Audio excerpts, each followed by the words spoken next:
I'm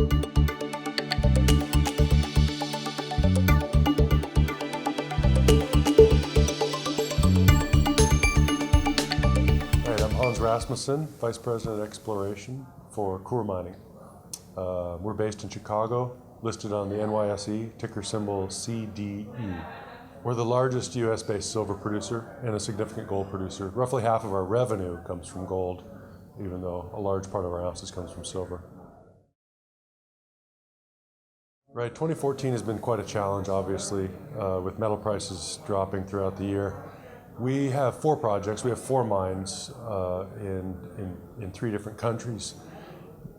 There's not really one flagship, even though our Palmarejo mine in Mexico is our largest revenue producer.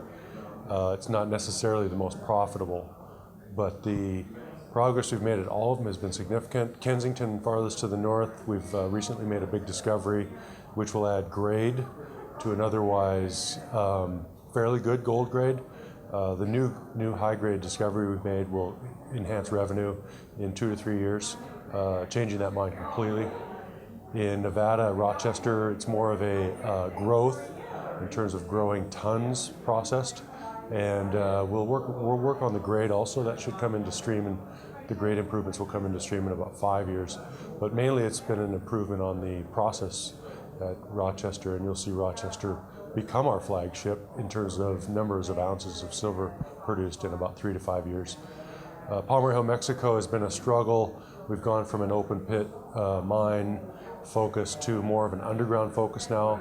We found that underground is about 10 times more profitable than open pit mining, simply because of the strip ratio in the open pit mine, and we're evolving into an underground mine only right now, where it will go into that almost 100% next year. 2016 will be 100% underground mining at Palmarejo, with still significant production, but not our largest producer probably at that time. But high grade, profitable, and that's what we're focused on in all of our situations. San Bartolome, our mine in Bolivia, hums along producing 6 million ounces a year, and it's a very easy process. It's like mining gravel, and that will just continue as is. It's hard to grow or shrink that, we just try to save capital where we can there. This is a topic that we discuss weekly. As silver continues to go down through floors that we set as the floors, at our executive level, we discuss how we can change things like reducing capital, increasing grade, and keeping each of our mines profitable. And that's basically the only thing you can do. On the exploration side, we are funding exploration near the mines to find high grade.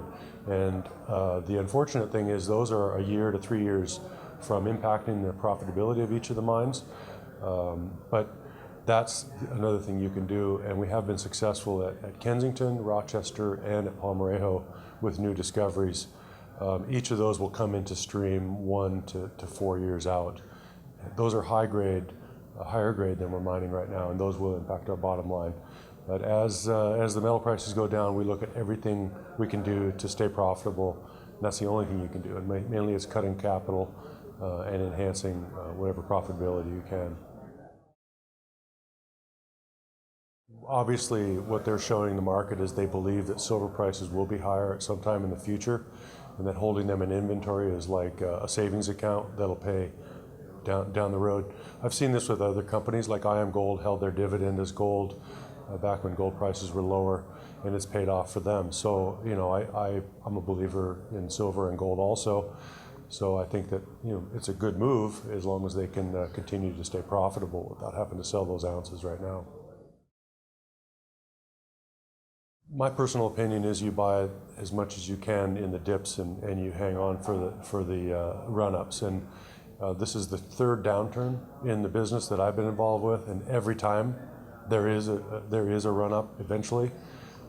Patience obviously is one thing I would mention to them. If you truly do believe, given geopolitical reasons, given whatever other monetary reasons, that silver and gold is a good investment, then you should be consistently investing as prices go down, expecting them to come back someday. Obviously, it may not be tomorrow, but it could be sometime in the future.